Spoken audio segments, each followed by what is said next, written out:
Lord, yes, papi, hit me one time and make it funky. I was brought up and told to have no bed. I was brought up and told to have no bed. I was brought up and told to have no bed. Welcome to the Full Circle Podcast. I'm one of your hosts, David Roberts, along with the OG, Dr. Neil Holmes. Today, we have a very special guest with us, a star in the world of comedy. We have Miss, and a dear friend of mine, we have Miss B-Phlat. B-Phlat, welcome to the show. Thank you, Dave. Thank you so much. I like how you said star in comedy.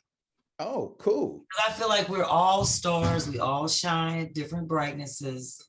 I'm just in that realm.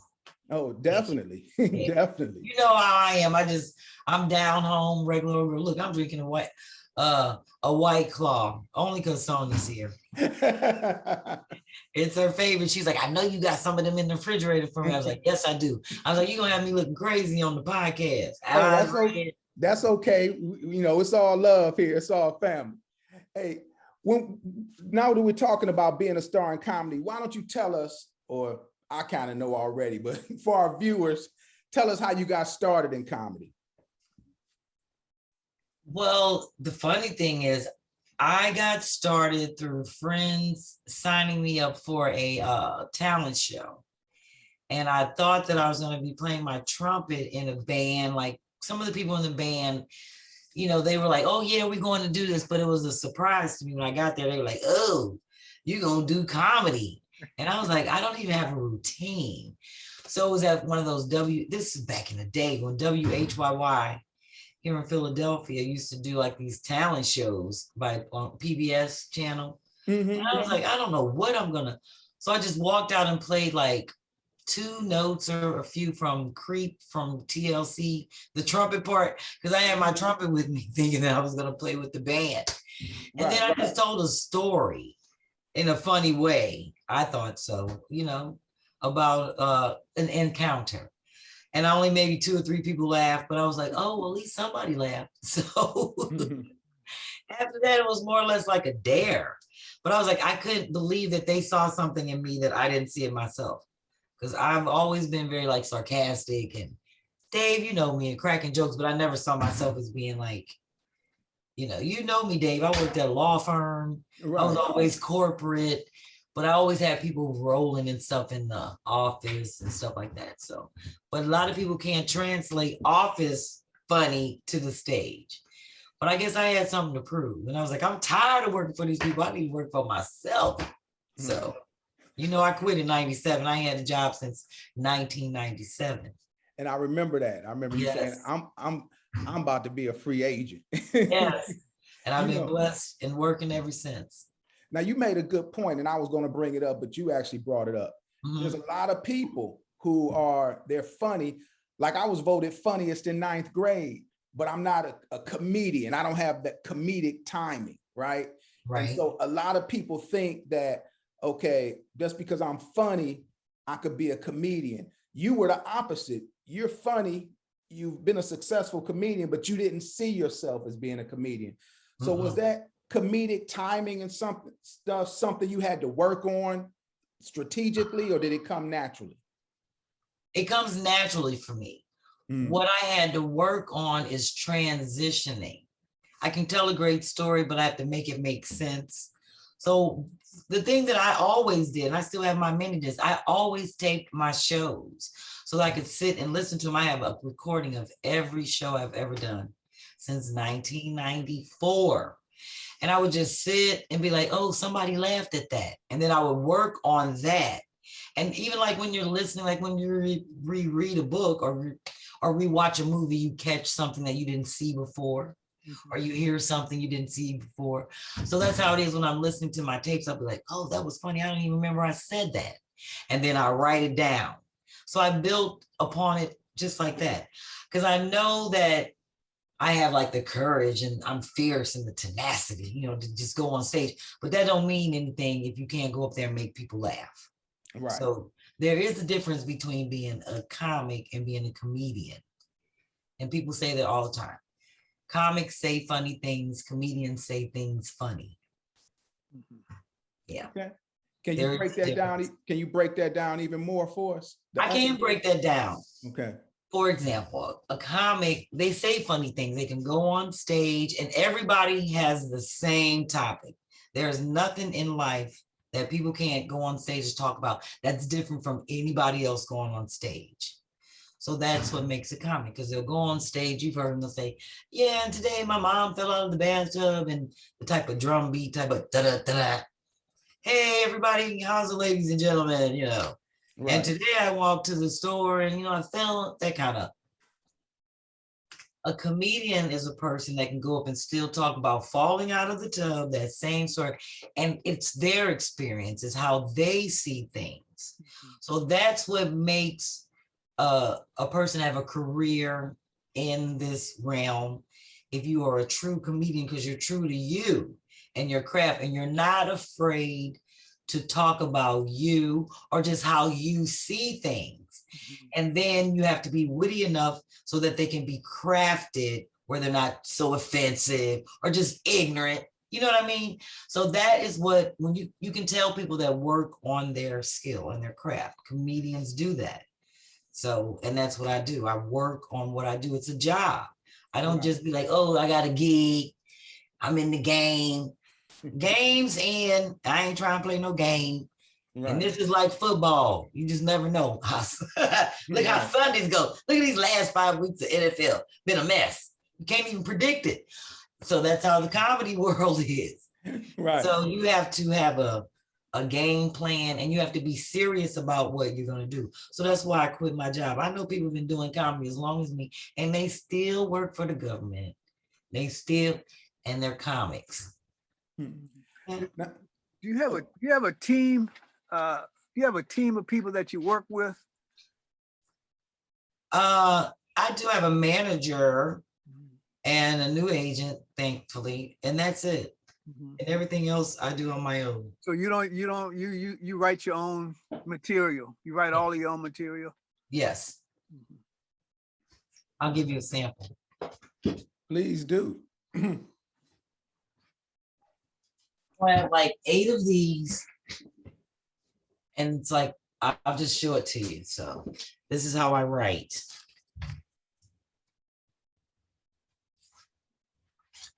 Wow. You see that? It's like a scrapbook, and I write upside down. It's like all over the place. Just doodling, and I decorate them. So that's how I have a lot of those. Now you brought something up that I wanted to touch on. You talked about not wanting to offend anybody. So not too long ago, I was taking a real estate class, right? And so during the break, I was talking to one of the other people that was taking this class, and I think her boyfriend was a police officer. And she was saying that he was talking about how we can't be police officers now because, you know, so on and so forth. I kept my opinions to myself. I was like, I just listened. I'm like, all right. But I get what she was saying. Like, he was saying, like, you get too rough, that can come back on you. If you do this, that can come back on you. Right. In light of the recent issues with Dave Chappelle, you know, and kind of like this cancel thing and all of that. Do you find that in recent years, it's been tougher to be a comedian as opposed to when you got started back in 94, 97? No, I don't. Okay. Well, I feel like people that are finding it tough to be a comedian are relying on other sources. That's like the person that looks out in the crowd and start talking about the person. Nobody wants to hear that. It's like, don't you got some material? So if you're crafty, I've always, Dave, this is where I work. I've always crafted my material I look out, I see an audience, and boom, I can pull together a show. Because I just talk about life. I don't have to talk about people, types of people, you know, institutions. I talk about funny stuff in life.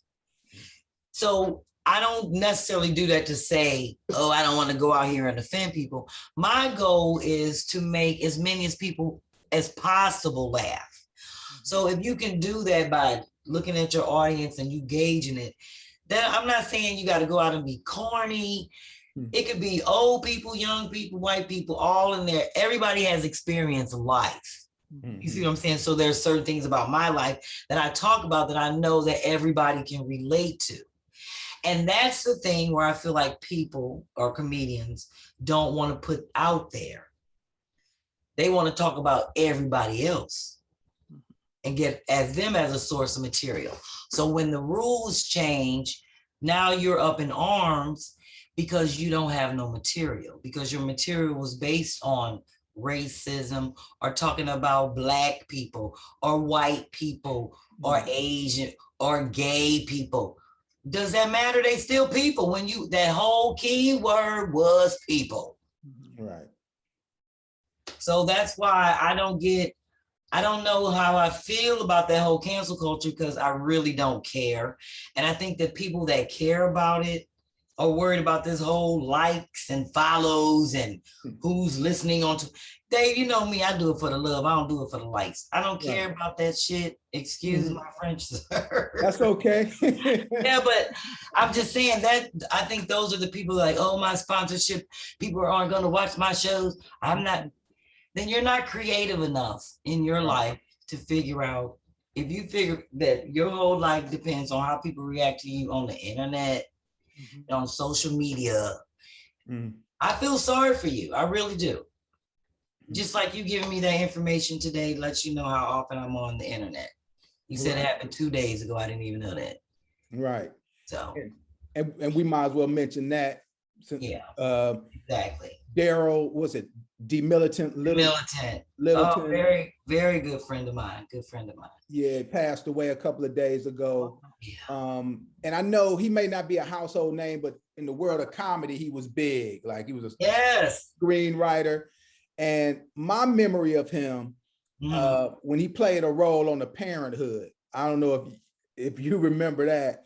But, no, I never used to watch that show. Yeah. I'm sorry. I ain't gonna lie, I thought it was corny. It was kind of. It wasn't my kind of, I ain't grow up like that, so I couldn't relate. Right. But he was just a guest star and he was dating the daughter or something, and he was hilarious on that. And so then when I saw that post on Facebook, and I got to give a shout out to comedian Courtney G, who I grew up with in Cleveland.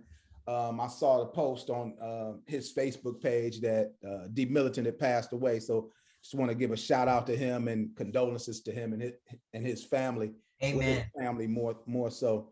And I want to switch gears for a second. Before we got on, I talked to Doc about comedy in general, and we kind of briefly touched on this before we started recording.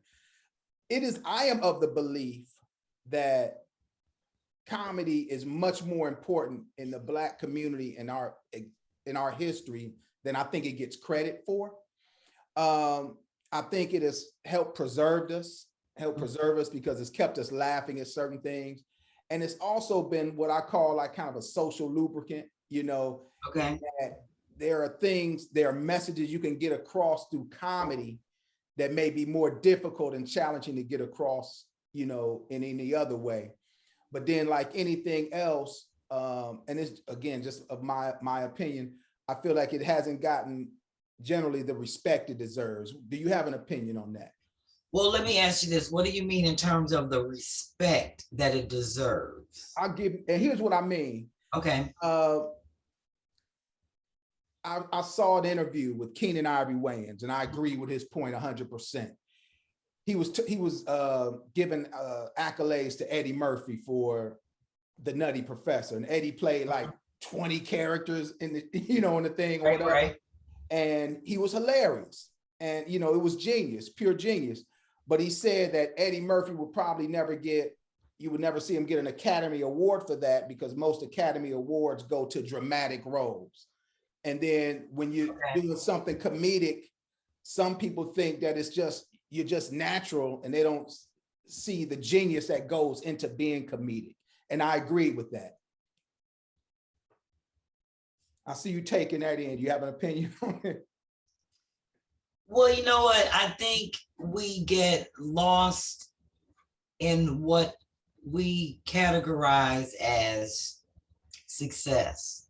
And a lot of times it's based on Hollywood and where we fall within Hollywood standards. So if we don't fall within those standards, we may feel as though we're not heard, or we're not received, or we don't count. I don't look at it like that, because I don't look at comedy, especially in our community, as needing that, that Hollywood stamp and approval. Right, that validation. That validation, because first of all, everything that Black people do and create, Hollywood and everybody else has snatched and stole, recreated, or so they get everything from us. I am just happy that we are at a point where we can create our own sources, like the Tyler Perrys, and we're doing our own things. We, even though people say so much about the internet, it has been a source in a positive way for us to connect as a community, like now, as a Black community, Black connection, and just bring about the creativity and just discovering the things that are out there that we do that Hollywood don't even recognize. And people are still making money, getting their flowers. I like the way that we're turning towards ourselves in our inner communities and building up. Even if it's through e-commerce and these pop-ups and whatever we're doing to be creative, to not necessarily say we have to be validated. Because I say to myself, it's more people than it is Hollywood. Now that we're able globally to reach out and touch the world in different ways and different forms, it's so many people getting accolades and love, where people look at Atlanta, they don't even need, everything is filmed in Atlanta. When you look at TV, you see the little Georgia peach. Right. Because we have figured out a way to do our own Hollywood and not feel as though we have to. And that's why I feel like Hollywood that's why they throwing people on these shows to get people to watch, because they're losing those ratings for those, the Grammys and the Oscars, stuff that we don't really watch. Certain communities don't watch because they don't represent us. So they'll throw somebody in there to be like, oh, let's get our ratings up. And they just consistently drop because we have other things that we feel like occupy our communities, that we put our resources in. And I like different things that are going on.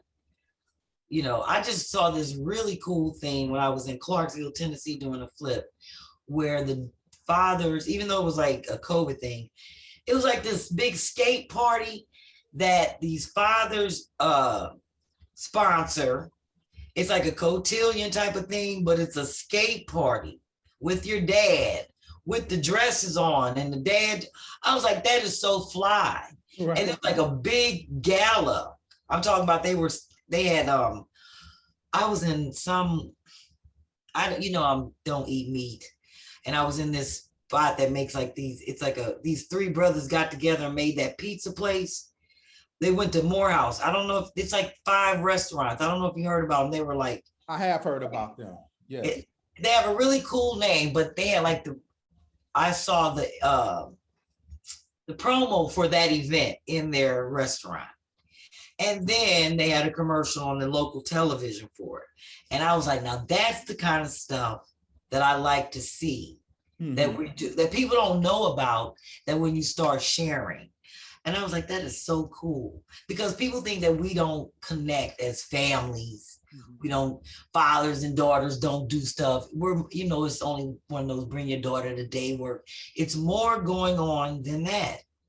So it was good to see that. So I hope I didn't digress, but I like to say that, to sum it all up, that I just wish more people would look towards the people, not saying that you have to be validated by the people, but use them as a resource and not be so caught up in this whole Hollywood. Right. Dave, I'm so not Hollywood. Right. Hollywood even say that. They say Hollywood don't love you, but the people do. Right. They tell me that all the time.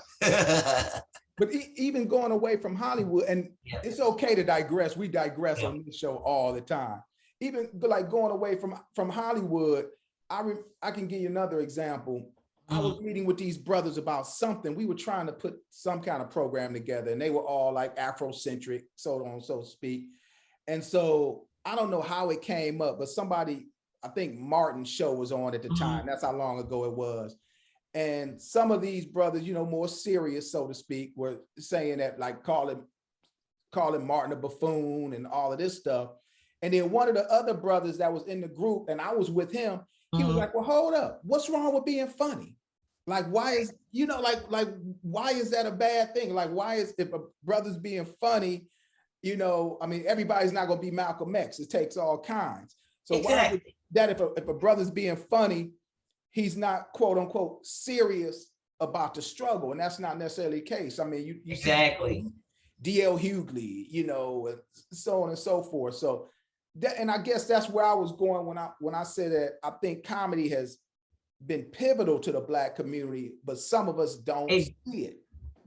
Exactly. And see, shows like that, they'll never get daytime awards and stuff like that but they're instrumental in our communities because they reflect the things that are happening and that we can relate to and that we don't get to see on the big screen and in sitcoms that come on ABC, NBC, and different things like that because of the writing. So some things are like institutional and hard to change. And then you have those people that can knock down doors and get things, you know, done, and they're groundbreaking. Like Gina Yashire's show on ABC, what is that, Bob Hart Iversong? I always say it wrong. Yeah, I say it messed up too. I used to watch this other show. But that's a groundbreaking show with it being like an African show. It's like people don't know behind the scenes. She has like mostly all African writers. And she fought for that. So people don't know what people have to fight for to get something groundbreaking, to break a trend. Because, you know, everything is not Huxtable anymore. Everything is not the Hugleys. And it's so funny that I had this conversation with my manager that they'll never portray Black people poor on TV anymore, like the Jefferson. I mean, not the Jefferson, like Good Times. That's My Mama. What was the other one? What's Happening? You know, like the poor working mama. Right. Because everybody blinged out in these reality shows, and the mom's a doctor. So with the Huxtables, they started that, and that's what they feel middle America wants to see. But Pat has a great show that comes on, Miss Pat. It comes on BET Plus. It's called the Miss Pat Show. Okay, I haven't heard of that. I'm at the look. Oh, you gotta watch it. It's groundbreaking. It's like a live studio audience. And they cut up on that show. I mean, it's like, I can't even explain it to you because they use the N-word uncontrollably. And it's like they beat the kids. It's like one of them old school back in the 70s type of humor. And it's truly funny. So I don't know. I think that we're knocking down these doors and like portraying real life because everybody don't live in the suburbs and got a doctor husband and wear a weave, lace front and lashes. So. Right. And you know, that's one thing I did like about some of the Tyler Perry movies. That he showed like regular Atlanta, because when people think of Atlanta, they think of like Marietta, all the, you know, the suburbs. Yes, exactly. The, you know, the 4,000 square foot homes. And he showed people, I guess, just that live in the regular part of Atlanta that a lot of us don't even know exists. Exactly. So, Doc, I feel like I've been, you know, dominating the conversation. I know you always have some insight. So I don't know if you had some questions you wanted to pose. Well, I understand you're from St. Louis. Yes. And that's one of my favorite people's place, Red Fox. And I'm from that old. That's all right. You know, I'm old school. So how does your hometown St. Louis, because it's a very interesting town, and it has a lot of background, a lot of stuff out of that town. How does that influence your work? Oh, most of my material is like about my mom, about St. Louis. You see, I got my Missouri license plates. It's my first license down here in my office up on the wall. I have a whole stage show that I do called Sophisticated Ignorance.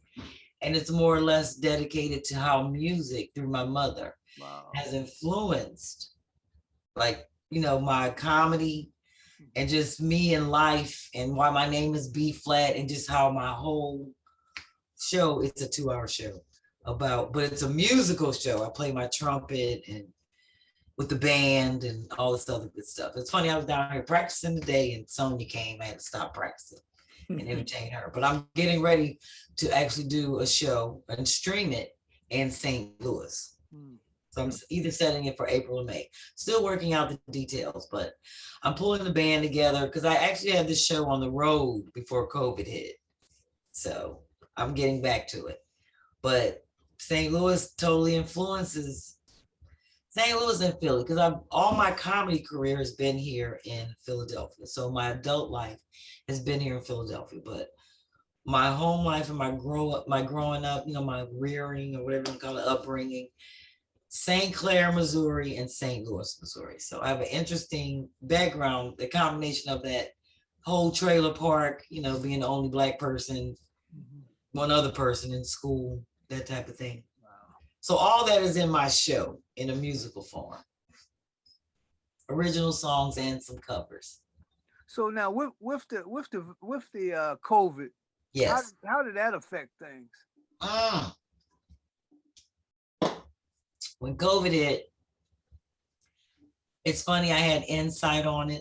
And I already knew I was planning, not that I was planning for it, but I kept telling my husband, and I actually wrote about it. I kept I have a COVID journal in here, like all the days, like all when people was passing away. And, you know, I just kept track of the numbers. I still keep track of it. I kept telling my husband, when my show got canceled, I was supposed to go to LA and do this ladies' night out tour. And I kept saying something right. And I think my show's going to get canceled because my college shows had gotten canceled in that early part of March. But I had already known something was going to happen because my brother was teaching English in China and they put him out of the country. And that happened in like November. So he had been living there and he kept saying, oh, I think I'm gonna have to come home. It's spreading. I was like, fuck, where are you going to stay? Because I was like, you can't stay here. We was like, who gonna let you in the house? You coming straight from Wuhan area. So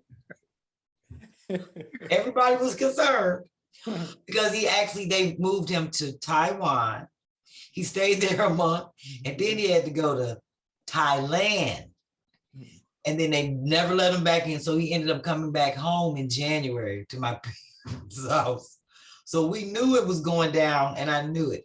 And I told my husband, I'm not going to be working. I have to figure out how I'm going to do like things from home, like self-taping for background work, different things like that. And my basement, this is my basement.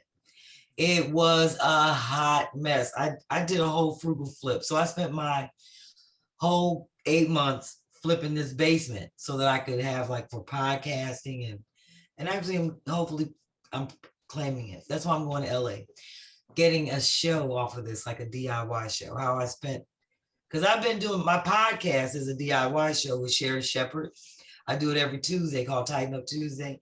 And I feature in different sections how I did this whole basement by myself. The bathroom, the living room, my little ladies' lair, my office, and this closet area. And I built the closet under stuff all by myself. It was supposed to be 3 weeks, but it ended up being 8 months because I didn't have no money and I wasn't working. So I had to redo, I just flipped the stuff I already had here at home. So why don't we touch on that now? Why don't we, you mentioned this show that you do with Sherry Shepherd. Yes. So this is our opportunity I want to see what you got going on and let people that are, watching this know how they can connect with you? Well, some of them already know because after you did your, I think your podcast last night, we got a couple of new subscribers to our YouTube Good. page. You Good. know, I kept telling people. I know that came from the B-Phlat community. Good. So, Good. so for those people who you didn't already turn on to us, why don't you let them know how they can tune in to your podcast on Tuesday nights? On Tuesday nights at 9 p.m. Eastern time, I'm on live on Facebook on Sherry Shepherd's official page and on YouTube. We stream live for like an hour and a half every Tuesday. So it's like 6 o'clock in LA time, 8 o'clock, you know, Central, that type of thing. And it's a DIY, actually I call it DIY for me. It's a DIY show about more or less what people did during COVID. So I've been discovering all these interesting things that people discovered about themselves in terms of building stuff, crafting, crocheting, just to get through COVID. So I have like 4 segments on my show. First, it's called The Frugal Flip. And I just kind of feature like little videos. I just show all the stuff that I put together. I have like that, at least 1,000 videos and pictures of this whole process. So I just feature a little bit every week and just show people how I flipped something. Like took a painting, like the painting that's in my living room area is from my kitchen table. Because I was like, I ain't got no money about no canvas. I'm just gonna use my kitchen table. And I built another table. So I just, you know, so I just show people those processes. And then that's like 15 minutes. And then I do a segment where it's called BIY, where I show, like people will send me stuff. They're like, can you show me how to make storage out of a shoebox for my kids' crayons? Or so I build different things every week and feature them and show people how they can fix stuff, build it themselves. And then I do a section called Flats Feature, where I feature someone else from all over the world. So I'm on my 15th episode and I've had features from Seoul, Korea, to Haiti, to Alaska, and everything in between. And I feature what they're doing. So they submit like a 30-second video, and then they show me their work. And then they leave a picture up at the end of this, you know, so I can put up their hashtag stuff. Because people, I've had, believe me, people keep sending me stuff because they keep getting a lot of business from their feature. People are like, girl, ever since you feature me, people keep ordering my cards, or they love my this. And so I feature a person. And then we do a segment called Irks and Works, where you talk about something that irks you, but you have to have a solution. So people send me irks. And then but you can't just be talking about something. You gotta, so like I'll be like, oh, it irks me when people have flecks of toothpaste only when you go in somebody's bathroom and, you know, the specks be all up on the mirror. And I was like, what works is clean it, damn it. You see it, just get a dab. Oh, so, you know, I get all kind of irks and works. People submit them, I read them. And I do a little segment where I just read this thing called Did You Know? It's called DYK, where I feature Black people who have contributed to things in the household in history. So every week, and then people send stuff and be like, girl, did you know a Black man invented ranch dressing? And I was like, no, I didn't know that. So I read history points. Like I didn't know Jack Johnson, the boxer, he patented the wrench. Wow. Yeah, he had several patents. Yes, so I do since they try and take Black history away and call it this critical, whatever that bullshit is. What is it? Critical race theory. Critical race theory. I don't even know where that came from. Who came up with that? Just like today is National Egg Day. It's all this shit just be popping up. Missed that one. No, I'm just saying it's not, but every day it be something like that. Right. I don't know where this stuff comes from, right. But I make sure I put these Black history tips out there so people learn stuff about, because I'm learning a lot of stuff about, you know, Black people, with a Black woman inventing the ironing board, you know, just things like that contribute to our household, the security system, the phone, the caller ID, stuff like that. People don't know that. So I make sure I always put a history tip out there. Now, can we see the archives? Because I definitely want to see some of the old episodes of Irks and Works. All you have to do is Go to YouTube, you type in Tighten Up Tuesdays. It's Tighten Up T-I-G-T, T-I-G-T-H with an N, like not the whole Titan, just like with the apostrophe N. And it's Tuesdays. Okay. Like D-A-Z-E. Okay. And it'll pop right up. And then you can watch all the episodes. Or you can go on my Instagram page. Which is? At Flat Out Funny, P-H-L-A-T-O-U-T, P-H-U-N-N-Y. And if you click right in the link on my link tree, it'll take you to all the episodes. All right. And I'll make sure I put all this information in the reference section of the video. Yeah. So as we, I guess, in closing, just tell us, what shows you have coming up? Anything coming up that you want to tell people about? Any live shows? Yeah, actually, I'm in LA on Sunday and Monday. Sunday, I'm at the Laugh Factory, that's on the 12th. And Monday, I'm at Monday Rays at the Improv, Hollywood Improv on Melrose. Okay. Let's see. Other than that, I'm getting ready to do another flip. I do these flips. I go around and do like frugal flips. You can check it out on my Instagram page. I just came from Clarksville, Tennessee, doing a flip, like flipping a house, a guest house. I had a team of people that drove in to help. They came from all over Atlanta, St. Louis, Indianapolis. It was really nice. 7 people came in to help. And I'm going to actually have the consultation tomorrow. It's here in Philadelphia. So I'll be doing a live IG tomorrow, letting people know about when I'm going to actually start the flip. This lady's hiring me to redo her whole closet. She turned a bedroom into a closet. So I posted the pictures 2 weeks ago on my show, just to kind of let people see what the closet looks like, what I'm working with. So tomorrow I'll be live and let them see. And then we set the date, and it's going to take like 2 days. So she brings in a team of her family to help me with this flip. And we're going to lay her bedroom closet out. Okay. All right. Yeah. So that's what I'm doing. That's most important to me. What's most important? That I'm doing that. I love being on stage and doing what I'm doing, but getting these flips done, they're very pleasing to people, and people love that I come in and do that and just help them out with my creative idea. And they trust me with my own DIY. I just do this on my own. Ain't nobody showed me how to operate a saw and all this other stuff that I do, put up drywall. I just learned. I've been doing it for 20 years, living in raggedy houses. Dave, you've been in every one of my houses. You know how I hooked them up. Right. You know how they used to look. And then I swoop in and be like, whoop, I got this crib through the sheriff's sale.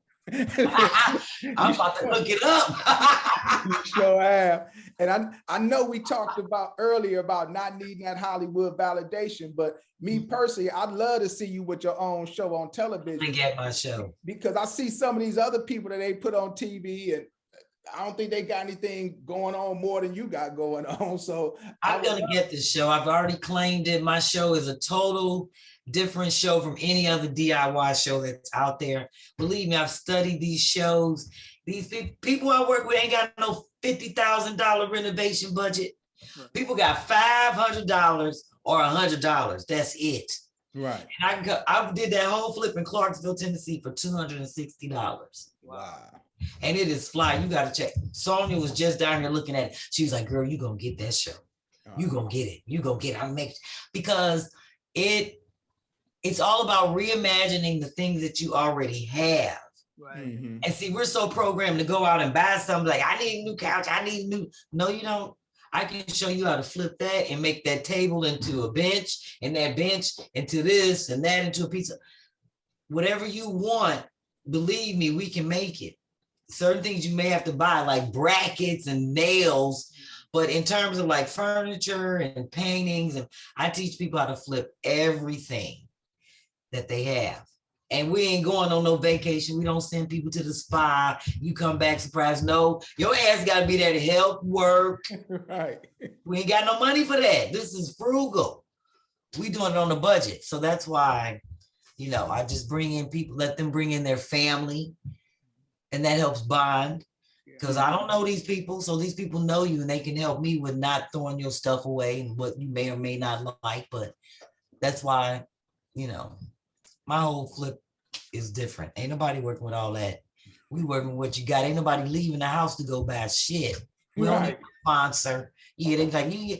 I mean, I eventually want to sponsor it, like for a station, so I can have like woodworking people, because I did have that in Clarksville. Right. But I don't want nobody to be talking about, oh, the sponsor's gonna send you and your family to Disney. No, shit, that's money that could be used on the flip.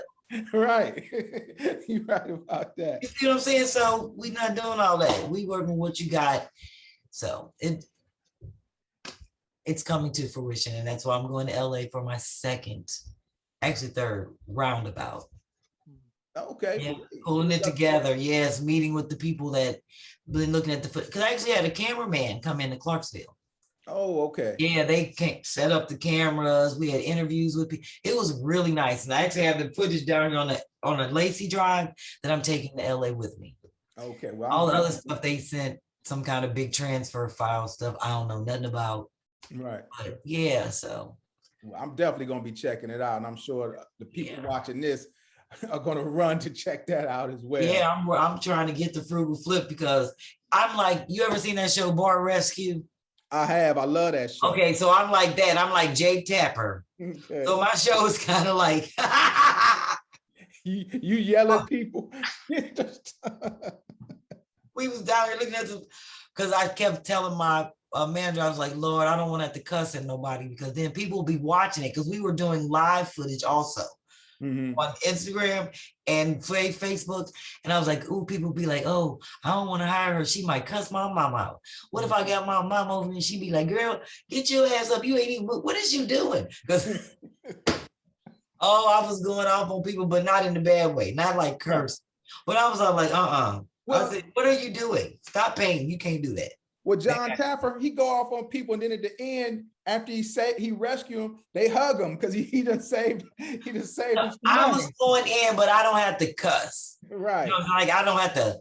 I didn't want to be cussing people out, but I just really wanted people. So that was a challenge for me, because I'm not used to working with people at all. I'm used to doing everything by myself. Right.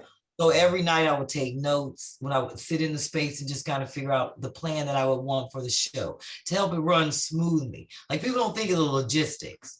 So I think of the logistics. So I was like, I want to maybe make this run smoothly. This was a glitch, that kind of thing. So. Hey, well, we're gonna be looking for that, and I know you're gonna get it, because that's an untapped market. Because I be thinking the same thing. Like, when this only costs $300,000. I'm like, who has that? Like, they say like it's nothing. And even when they be like, oh, we're gonna come in for $3,000, and then we're gonna do it. People don't have that kind of money. And my thing is, I tell people on my show, I'm showing you how to fix things, do little maintenance, so that we won't have big problems. And if you do, I can show you how to, patch it until you can afford to get it done. So people be amazed at what I show them on my show. They'd be like, girl, I didn't even know you could do that. Because I was telling people, like, I'm going to show them a project with gum, because people be like, why you collect gum? Because gum is great for caulking holes and sealing around windows. And when you think about it, you know how hard gum gets. So think about when the cold area that it's even going to get harder. You heat it up with a blow dryer, and you can get in them crevices if you don't actually have the caulk. And I know a couple people that tried, they was like, girl, that really works. I was like, yes, it does. And when it dries, and in the summer, you can peel it right out. And it'll come, just like caulk. Right. It'll come right out and throw the shit right away. You don't even have to worry about it. Hey, well, we look forward to that show. I'm looking forward to that. Frugal. Frugal. I'm going, as soon as we stop recording today, I'm going to be on your YouTube page checking this out. Well, B-Phlat, okay. Hey, I appreciate you joining us. You know I love you, so that thank you, Dave. I appreciate you having me on here. Thank you so much. I really enjoyed myself. You really didn't get a chance to say anything to me, Professor. I just get to look at all your great book collection in the back. It makes me feel like I need to put, I'm one of the people all about the visual. I have like all my books. If I'm not going to read them, if I already read them, I just have them like under my steps. Well, Doc, did you want to ask one last question before we close out? Yes, please, Doc. Well, I was thinking, well, this is not a question, but we'll come back. Are we still recording? We still live. Yeah, we still Oh, live. okay. Yeah, well, a question I had to ask, really was, and I think Dave talked about a little bit, but when you look back on those comedians like Richard Pryor and what's the other brothers? Pryor to me was a genius. Yes. Because he was also, because he could explain stuff in a kind of a funny way. And but he was also involved with people like the Black Panther Party and different things like that. So how do you see, the stuff you do in terms of really getting people socially aware and politically aware and that sort of thing? It's a good question that you asked me that. I'm very, very active in politics. So I've done comedy shows to raise money for like judges that are running for different districts and things like that. I've worked all the campaigns. I'm believe me, I am a politic person. I'm always involved in things I'm in this thing called change of color. And I go out and do yoga to teach people to be socially aware and help them get out and vote and do it outdoors. I totally believe in people being active because we don't look at the cake, we look at the icing. And I'm one of the people to I like to look at the issue.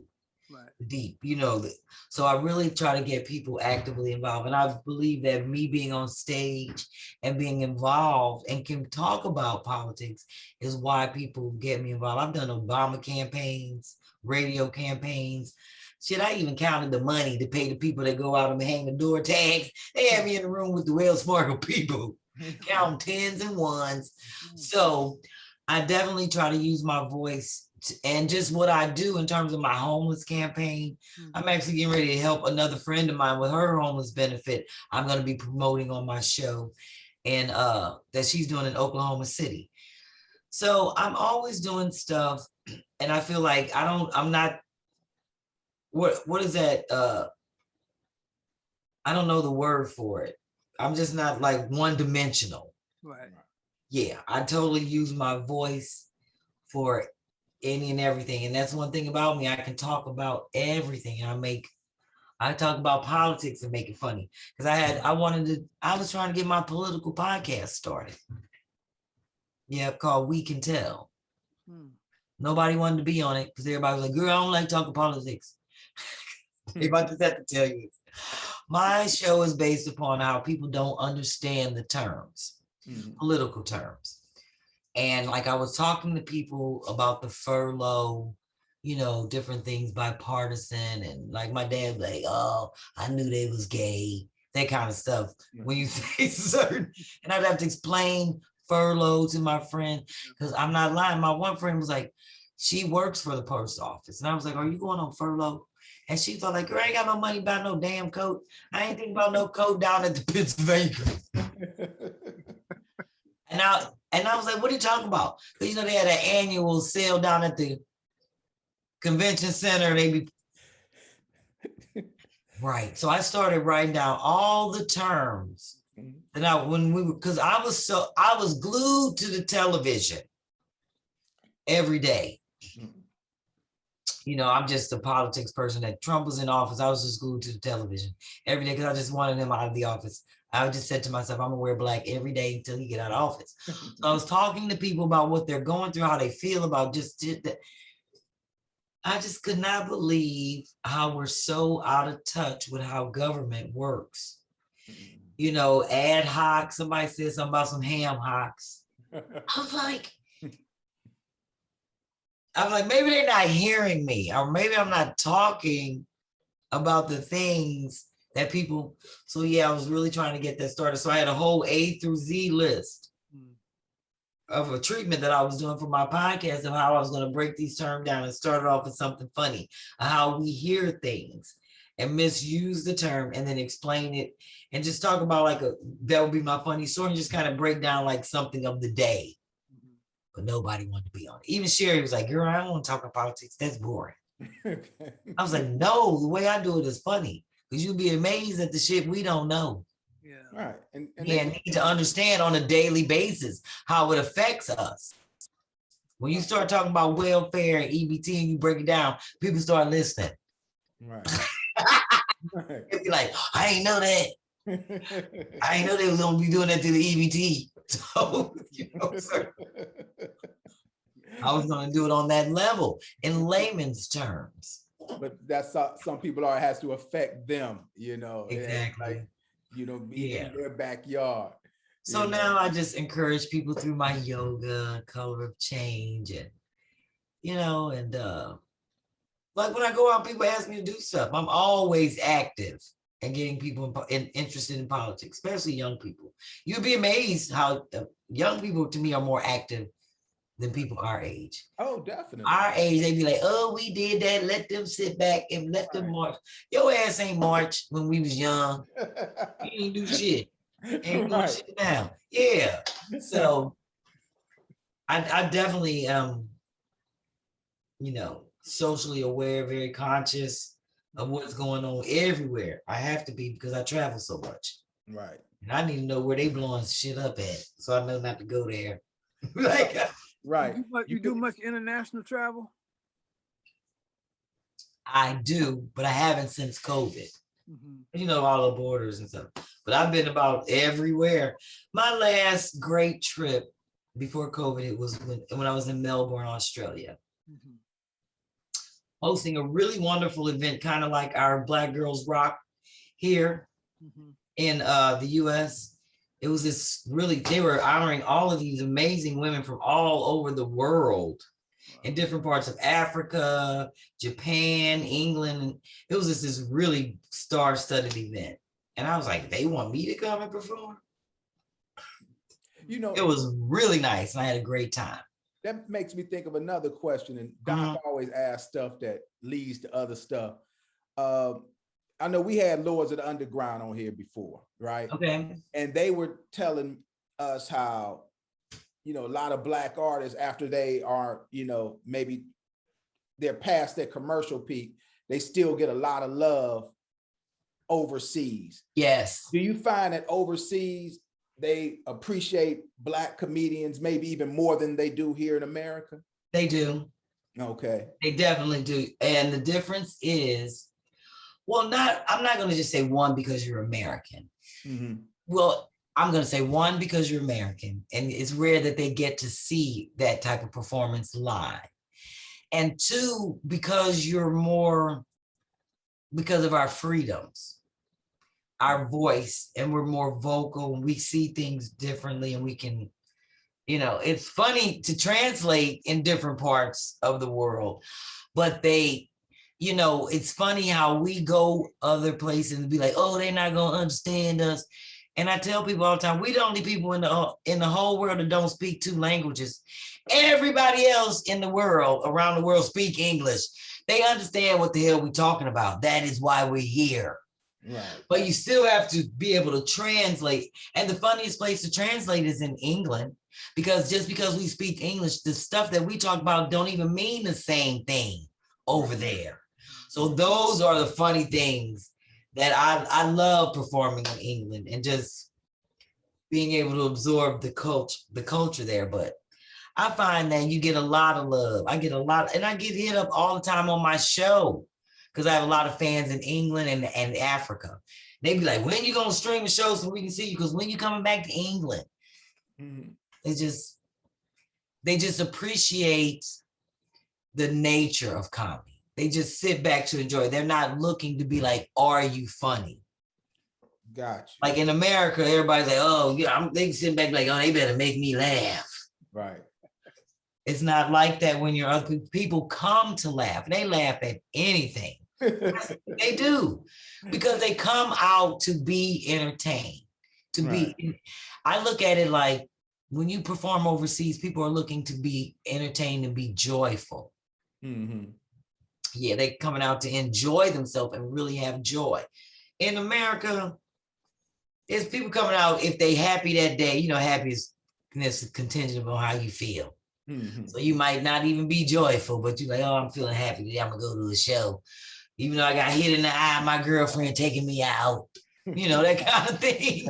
So that's what you deal with here, because people come to the show looking for something other than, you know, what they're gonna get out of it. They looking like, oh, is the drinks? It's two, you gotta buy 2 drinks. And yeah, we hear that all the time, everywhere. All clubs, it's mainstream and everything. Oh, it's the 2 drink.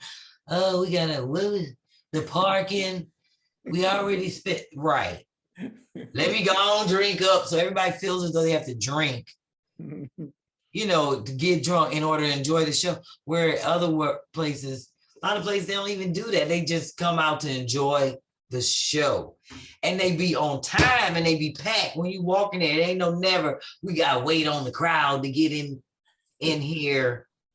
I have never experienced that. And I've performed almost all over the world. They be there, ready. Be there, ready. Yeah. Well, B-Phlat, we're about to have you come back on, and we're gonna have to do a whole show about your funniest experiences on the traveling. I play. I call them my road fails. Yeah, we have to hear that. But hey, we appreciate you coming on, and you know, I can't wait to watch this one back. I can tell you that much. Thank you. I enjoyed myself. I really had a good time. I'm glad I finally got a chance to do this, and hopefully I'll get to see you around New Year's Eve. Oh, Come yeah. down that way. Yeah. All right, let's plan on that. Okay. All right, take care.